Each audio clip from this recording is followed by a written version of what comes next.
Friends, today I am taking the class of 11th Commerce Economics.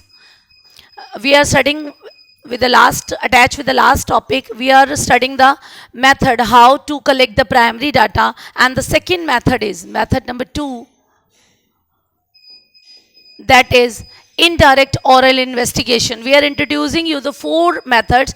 4 method बताए थे आपको. First कल कराया था, that is direct personal investigation, and now we are discuss upon the indirect oral investigation. If you notice that word indirect, okay, direct is to personal contact with the respondent. Direct का मतलब होता है हम respondent के साथ करते हैं, सीधी बात करते हैं, फेस टू फेस कम्युनिकेट करते हैं, उससे कॉन्टेक्ट बिल्डअप करते हैं. But the word over here is indirect. तो इट मीन्स क्या हुआ, डायरेक्टली नहीं कर पाएंगे, कॉन्टेक्ट पर्सनली नहीं कर पाएंगे. सो कैसे कर पाएंगे? आपने सेकेंड थिंग, इसका वर्ड आता है ऑरल. ऑरल का मतलब होता है बोल के, यानी कि आपने कुछ लिखा पढ़ी नहीं है, आपने कुछ क्वेश्चनों का फॉर्मेट बनाया, आप सिर्फ पूछते जाएंगे और सामने वाला जवाब देता जाएगा. Is it clear? Investigation is to taking the research, is doing the research. तो अब जब हम इस मेथड की बात करते हैं, इनडायरेक्ट ओरल इन्वेस्टिगेशन की बात करते हैं जब, तो indirect oral investigation is the method of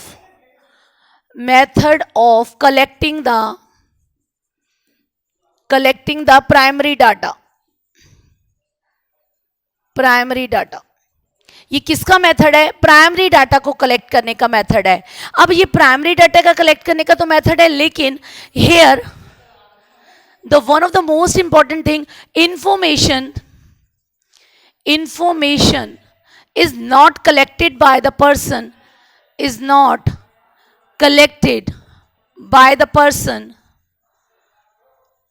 to whom it is concerned.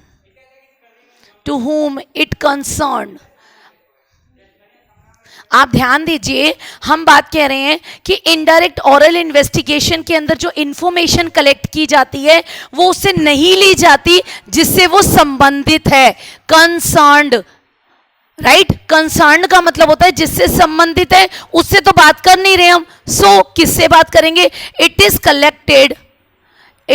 Collected from other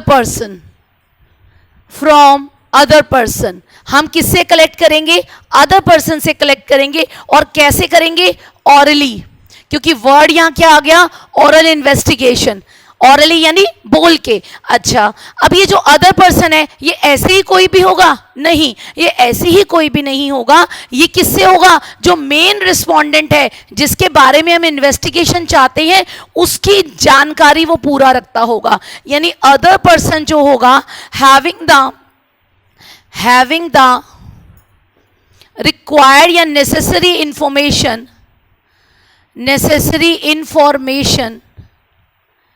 relating to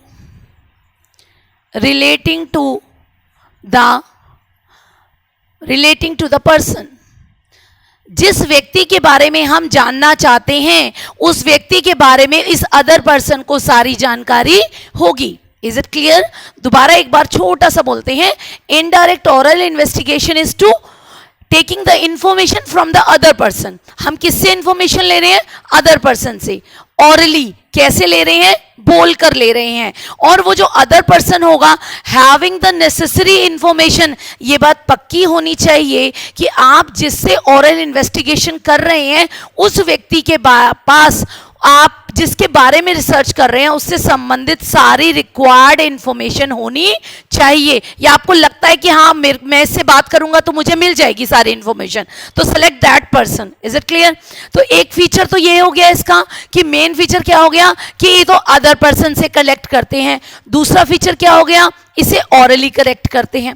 is it clear? तो ये जो अदर पर्सन होता है, इसको बोलते क्या है? ये अदर पर्सन को हम बोलते हैं witnesses. Other person is to be called witnesses. Witnesses का मतलब ये क्या है? हमारा विटनेस है कि हमने इससे लिया, ये गवाही देता है हमारा कि उसकी सारी इंफॉर्मेशन हमें मिलेंगी इससे. अगर मैं इसके एग्जाम्पल की बात करूं आपसे, तो आप इसके एग्जाम्पल में क्या कर सकते हैं? इसके एग्जाम्पल में आप ऐसे कह सकते हैं कि if I want to know about the economic condition of a worker, economic condition of worker, अगर मुझे इकोनॉमिक कंडीशन एक वर्कर की जाननी है, if I am talking directly to the worker, अगर मैं सीधा वर्कर से बात कर रही हूं, I am using the method of direct personal investigation. तो मैं क्या कर रही हूं, कौन सा मेथड यूज कर रही हूं, डायरेक्ट पर्सनल, क्योंकि मैं वर्कर से खुद उसके बारे में बात कर रही हूं, उससे संबंधित सारी जानकारी ले रही हूं। Is it clear? If I am taking the required information of the worker from the employer, अगर मैं डायरेक्टली वर्कर से बात नहीं करूं, मैं सीधा एम्प्लॉयर मालिक के पास जाऊं, वो एम्प्लॉयर के पास जाऊं and asking about the economic condition of a worker, then I am opting the method of indirect personal investigation, oral investigation. तो मैंने कौन सा मेथड ऑप्ट किया, ऑरल इन्वेस्टिगेशन। एक ही एग्जांपल है, कंडीशन 2 है, केस 1 केस 2, एक ही कंडीशन है ना, economic condition of a worker जाननी है। अगर वर्कर से सीधा सीधा कम्युनिकेट किया, सीधा सीधा बात किया, I am opting the method of direct personal which I am discussing in the last lecture, and today I am discussing the indirect oral investigation. And when the taking information of the economic condition of a worker from the employer, it is the method of indirect oral investigation. Is it clear? Hope आपको clear हुआ होगा। अब इसी पर थोड़ी सी और discussion करते हैं कि जो इनडायरेक्ट ऑरल इन्वेस्टिगेशन मेथड है, क्योंकि ये बात सब बहुत अच्छे से क्लियर हो रही है हमें कि हमने ऑरली किया, तो एक थोड़ी सी ओपिनियन आती है हमारे पास कि क्योंकि ऑरल हो रहा है, हम एक ही, जैसे मैंने अभी एम्प्लॉयर की बात करी, तो एम्प्लॉयर से तो हम एक साथ 10 वर्कर के बारे में पूछ सकते हैं, क्योंकि उसके अंडर में अगर 10 लोग काम कर रहे हैं, तो I am taking the information of 10% at a one time. जब मैं 10 लोगों की एक साथ इंफॉर्मेशन एक साथ से ले सकती हूं, तो that means I can cover the wide coverage. I can मतलब आप ये कह लिए I can investigate the whole wide range of the population. एक बड़ा विस्तार ले सकती हूँ मैं अपनी इन्वेस्टिगेशन को, और मेरा रिसर्च एरिया अगर लंबा होगा, बड़ा होगा, तो कवरेज मुझे ज़्यादा मिल सकती है by this method. Why it is to so, क्योंकि यहाँ पर जो मेथड यूज़ किया जा रहा है वो खुद नहीं मिला जा रहा, पर्सन टू पर्सन नहीं मिला जा रहा, हम इनडायरेक्ट मेथड यूज़ कर रहे हैं, हम व्यक्ति के बारे में दूसरों से पता लगा रहे हैं। तो एक व्यक्ति के बारे में, एक व्यक्ति, जैसे एम्प्लॉयर का एग्जांपल दिया, एक साथ वो कई एम्प्लॉइज को जानता है, उनके स्टेटस को जानता है, उनकी इकोनॉमिक कंडीशंस को जानता है, तो होपफुली हमें वो सारी इंफॉर्मेशन उससे एक साथ मिल जाएंगी। तो फर्स्ट मेरिट क्या हुआ इसका कि वाइड कवरेज मिलती है हमको। वाइड कवरेज का मतलब we can cover the a whole area, a large area of the investigation. The second merit is the less expensive. Less expensive का मतलब क्या होता है, ये महंगा कम पड़ता है। वाई इट इज टू, ये क्योंकि लेस टाइम एफर्ट है, इसमें टाइम कम लगेगा। इसमें जो रिसोर्स यूज किए जा रहे हैं, माइंड वाइड वर्ड्स, रिसोर्स का मतलब, क्योंकि आप ऑरल यूज कर रहे हैं ना, आपने कोई क्वेश्चनरी बिल्डअप नहीं की, आप कोई घर घर नहीं जा रहे, आप ऑरल इन्वेस्टिगेशन कर रहे हैं, आप फोन पे भी ले सकते हैं ना। तो इसका मतलब क्या हुआ, ये जो मेथड है ये टाइम सेविंग भी हो गया और रिसोर्स सेविंग भी हो गया। और जब इसने सेव कर लिया कुछ, तो ये क्या हो गया, एक्सपेंसिव भी कम हो गया। मैन मटेरियल आपने सबकी बचत कर ली। ठीक। The third is the expert opinion. इस जो मेथड का बेनिफिट होता है ना, वो एक्सपर्ट ओपिनियन है। एक्सपर्ट ओपिनियन का मतलब क्या होता है कि कई बार ऐसा होता है, it is not possible for the investigator to get out the required information from the respondent। बात समझिए कि कई बार इन्वेस्टिगेटर के लिए ये पर्याप्त नहीं होता, ये कई बार इन्वेस्टिगेटर के लिए मुश्किल हो जाता है रिस्पोंडेंट से जो इन्फॉर्मेशन चाहिए वो इन्फॉर्मेशन वो निकाल पाए। Why it is to, maybe उसको लैक ऑफ नॉलेज हो, किसको, रिस्पोंडेंट को, मे बी इग्नोरेंस हो, इलिटरेसी हो। Is it clear? इग्नोरेंस और इलिटरेसी की वजह से भी हो सकता है कि रिस्पोंडेंट, आपका जो मेन रिस्पोंडेंट है, वो आपको क्या ना कर पाए, सही जवाब ना दे पाए। So you have to opt the other person for that. आपको क्या करना पड़ेगा कि भाई ये व्यक्ति है, ये तो अनपढ़ है, या ये सही जानकारी हमें नहीं दे पाएगा, तो मैं क्या करता हूं, इसके परिवार के दूसरे किसी लिटरेट पर्सन से, एजुकेट पर्सन से मैं क्या करूं, रिक्वायर्ड इंफॉर्मेशन ले लूं, तो उससे क्या होगा, मेरे को अब मेरा जो राय मिलेगी मुझे एक्सपर्ट ओपिनियन मिल जाएगी. ठीक, let's take an example of expert opinion on that. जैसे अगर if I am talking about the students performance या स्टूडेंट्स डिसिप्लिन, स्टूडेंट्स वैल्यूज की अगर हम बात करें, अगर मैं बच्चे से खुद पूछूं कि आप भाई हाँ बताइए कि आप घर में कितना बड़ों को नमस्ते करते हैं, या आप कितने डिसिप्लिन को फॉलो अप करते हैं, अब लॉकडाउन चल रहा है कितने टाइम पीरियड पढ़ाई करते हैं, ऐसे कोई भी बात, अभी डायरेक्ट पर्सनल इन्वेस्टिगेशन होगा. लेकिन अगर मैं उससे बच्चे से खुद ना पूछकर मैं उसके पेरेंट्स से बात करूं,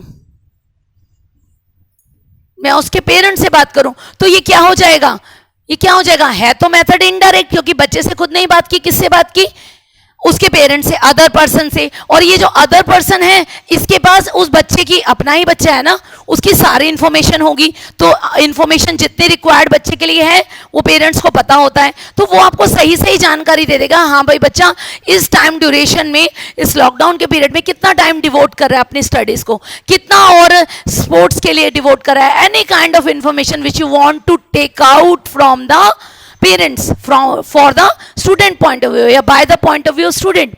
इज इट क्लियर? इसमें एक एग्जांपल और बन सकता है, जैसे if you want to know the employees faith, employees performance, employees की परफॉर्मेंस के बारे में अगर आपको नॉलेज लेनी हो, तो then what about the employees, आप एम्प्लॉयज से डायरेक्ट पूछोगे कि हाँ भाई बता तू कैसा काम करता है, नहीं. If you want to really check his और her performance, you need to contact with the employer. आपको मालिक से मिलना पड़ेगा, आपको मालिक से जानना पड़ेगा, या उसका बॉस, मालिक नहीं तो उसका टॉप लेवल का है, उसके ऊपर सुपीरियर है, जो उसका सीनियर जो है, वो आपको बताएगा कि हाँ भाई इसकी परफॉर्मेंस कैसी है. तो that means you are opting the method of indirect oral investigation, and by this you are using the expert, you are taking the benefit of expert opinion. आपको जो जानकारी चाहिए वो आपको बहुत अच्छे से मिल जाएगी, because you are taking the experts opinion there, right. And the next merit is the simple enough. Simple enough क्यों है ये, क्योंकि हमने इसके मेथड्स, जब इसका इंट्रो दिया तभी आपको बता दिया this is one of the most simple method, because इसके लिए आपको ज़्यादा कुछ नहीं चाहिए, आपको बहुत सारे रिसोर्सेज नहीं चाहिए. You just take an objective of an investigation. आप इन्वेस्टिगेशन का अपना ऑब्जेक्टिव सोचिए, और आपने करना क्या है, आपने केवल उसके कुछ क्वेश्चंस बनाने हैं, आपने अदर पर्सन से उसकी इंक्वायरी लेनी है. तो आपका ये क्या है, एक सिंपल मेथड है. एनीवन, कोई भी किसी को भी कहोगे ना तो आसानी से आपकी हेल्प करके ये डाटा कलेक्ट करने में आपकी मदद कर सकता है. Is it clear? If I am talking about, ये तो इसकी merits, right. If I am talking about it demerit, demerit का मतलब क्या हुआ, इसके भाई हर चीज के प्रॉन्स एंड कॉन्स होते हैं. प्रॉन्स एंड कॉन्स का मतलब क्या हुआ, every coin has a to aspect, so same merit and demerit. Demerit इसका क्या है, if I M talking deep about this, the doubtful confusion came out. Why it is so? कई बार ऐसा होता है when we are contact with the other person and he is not interesting to give you the information, required information, necessary information. Maybe वो आपको जवाब देने के लिए जवाब तो दे, लेकिन वो आपको वो information नहीं दे जो आपके लिए required है, वो आपको वो information ना दे जो आपके objective को attain करती हो, या may be doubtful they, may be करता रहे कि हाँ मे बी ऐसा हो भी सकता है, उसकी इनकम इतनी हो या इतनी हो. तो उसने आपको कंक्लूजन कैसे दिया, उसने आपको डाटा कैसा दिया, डाउटफुल दिया, और इस डाउटफुल डाटा को लेके आप रिसर्च तो नहीं कर सकते. Is it clear? तो ये इसका थोड़ा सा डीमेरिट है कि जब भी आप अप्रोच करें अदर पर्सन को, first of all you need to check that this person having the required information और नॉट. देखो जो डीमेरिट होती है ना, इसको हमें क्या करना होता है, हम लिमिटेशन के साथ ही चलते हैं. ऐसा नहीं है कि everyone is full flashed with positive things, और everyone has a merit and demerits also. तो हमने क्या होता है, उसके नेगेटिव को समझते हैं, उसको हैंडल करना होता है. हमें पता है ये अच्छे से नहीं देगा, तो हमें चूज ही वही पर्सन करना है जो हमें सही इंफॉर्मेशन दे, पहली बात. दूसरी बात, या क्वेश्चनों को इस तरह से फॉर्मेट किया जाए कि वो डाउटफुल कंक्लूजन दे ही ना पाए. Is it clear? Less accurate is the second demerit. Less accurate भी इसी वजह से है because the here the direct personal contact is not possible.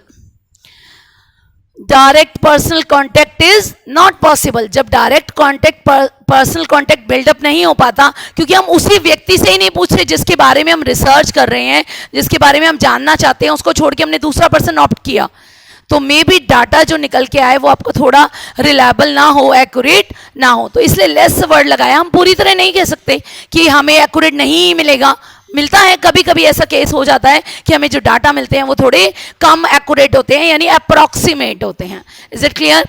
That is the method, second method of indirect oral investigation. Now we are continue the third method,